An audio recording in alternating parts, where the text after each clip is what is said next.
Assalamualaikum warahmatullahi wabarakatuh. Selamat bergabung kembali teman-teman di channel Ariobi.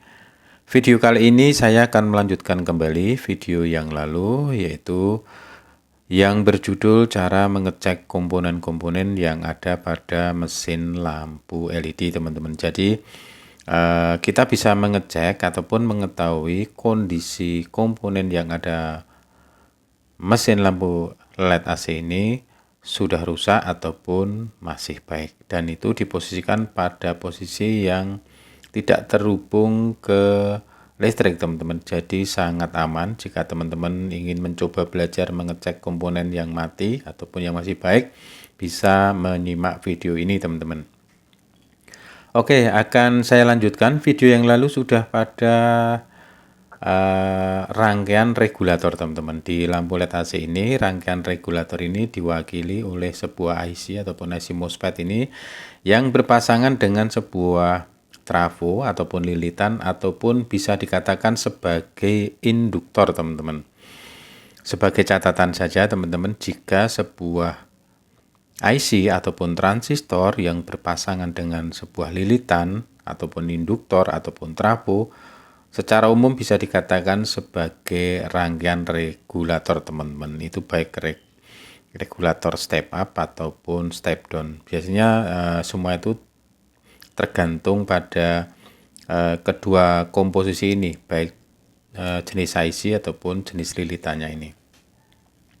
Oke, teman-teman, jadi setelah melalui rangkaian regulator ini tentunya akan keluar sebuah arus dan tegangan yang sudah disesuaikan dengan beban, teman-teman. Karena lampu LED ini mempunyai daya 20 watt, maka tegangan dan arus ini sudah disesuaikan dengan beban, yaitu sebesar 20 watt. Dengan demikian, maka lampu bisa menjadi awet, maksudnya tidak cepat putus, karena pasokan arus dan tegangan sudah disesuaikan dengan beban, yaitu mungkin dengan perhitungan tertentu, jumlah LED tertentu, maka menghasilkan daya ataupun watt sebesar 20 watt. Pada intinya bahwasanya arus dan tegangan sudah disesuaikan dengan kebutuhan LED ini, teman-teman, bebannya itu. Oke, tapi jika kita perhatikan, teman-teman, setelah dari rangkaian regulator ini, teman-teman perhatikan di sini ada sebuah lagi resistor dan kapasitor ataupun elko, teman-teman.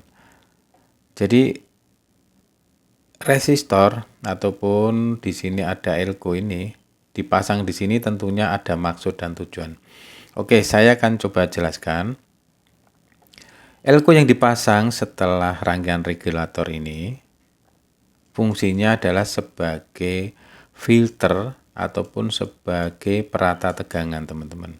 Dengan harapan setelah di filter ataupun diratakan tegangan di sini, maka arus dan tegangan yang dipasok ke beban ataupun ke LED ini bisa menyala dengan sempurna, teman-teman. Jadi antara lampu yang satu dengan lampu yang lainnya mempunyai konsumsi yang sama, tidak berubah-ubah, tidak turun naik. Jadi istilahnya pasokannya misalkan dari tegangan ini misalkan mencapai 90 atau 80 volt tegangan, jadi semua itu sudah mengkonsumsi sesuai dengan porsinya. Maka dipasang dengan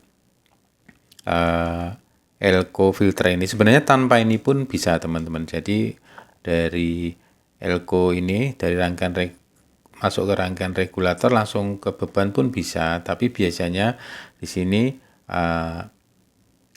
lampu nyalanya biasanya kurang sempurna. Maka di sini karena ini jenis lampu yang merupakan generasi dari lampu LED DC, kemungkinan ini dipasang kembali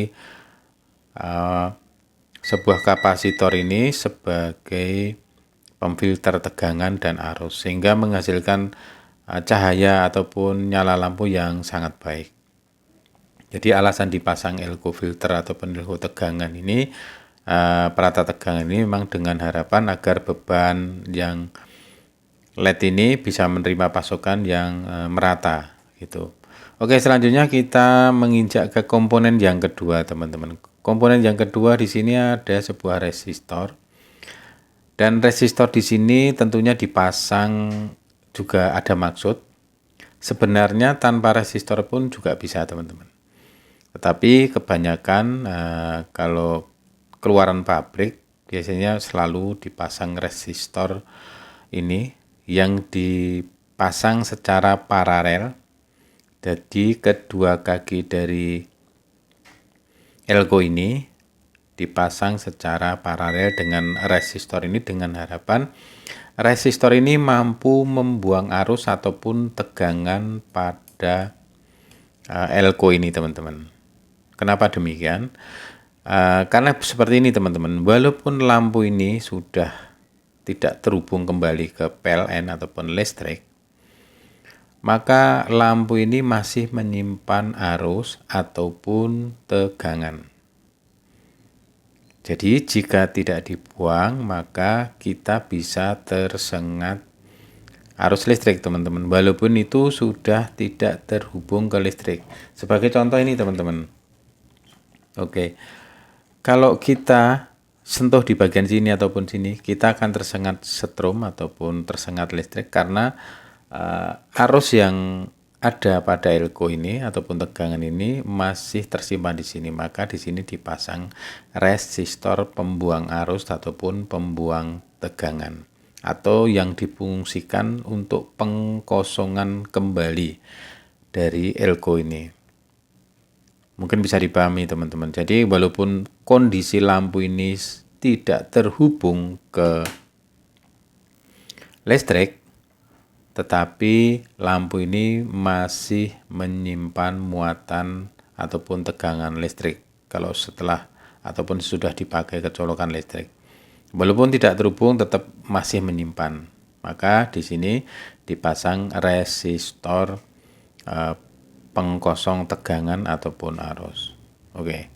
Jadi itu, teman-teman, dari pabrik sudah disetting sedemikian rupa sehingga safety ataupun aman, tidak tersengat listrik. Walaupun itu tidak terlalu berbahaya, minimal akan menimbulkan menjadi kaget ataupun merasa kita tersengat, itu merasa kesetrum listrik beneran gitu, teman-teman. Oke, selanjutnya kita menginjak ke komponen yang terakhir, yaitu ke beban. Beban ini adalah sebuah biji LED, teman-teman, dan di sini kebanyakan LED AC menggunakan jenis LED yang bertegangan antara 6 dan 9, teman-teman. Jarang menggunakan tegangan 12. Jadi masing-masing biji LED ini mempunyai arus dan tegangan. Rata-rata yang digunakan jenis LED AC ini adalah 6 sampai 9 volt. Misalkan contoh 2835 itu. Di situ jenis LED-nya ada 2835 dan tegangan yang dibutuhkan biasanya 6 sampai 9 volt. Cara mengujinya mungkin teman-teman sudah bisa, yaitu kita cukup menghubungkan saja. Kalau ini tegangan ini 9 dan 6 volt, tentunya menggunakan multimeter ini tidak bisa, teman-teman. Mungkin teman-teman bisa menyimak video saya yang lain. Di situ saya ada alatnya juga untuk mentester ini, ataupun juga menggunakan baterai 9 volt pun juga bisa, ataupun menggunakan catu daya 9 volt. Oke, teman-teman, mungkin hanya ini yang bisa saya share pada teman-teman. Mudah-mudahan dari video yang pertama sampai yang video terakhir ini teman-teman bisa paham dan bisa mengerti cara mengecek dan cara mengetahui kerusakannya komponen-komponen yang ada pada lampu LED AC, teman-teman. Dan kemungkinan nanti akan saya sambung kembali dengan videonya ini dengan saya akan coba buatkan skema dan akan saya tunjukkan kode-kode yang ada pada mainboardnya di sini. Oke, teman-teman, demikian saja. Semoga bermanfaat, kurang lebihnya mohon maaf. Wassalamualaikum warahmatullahi wabarakatuh.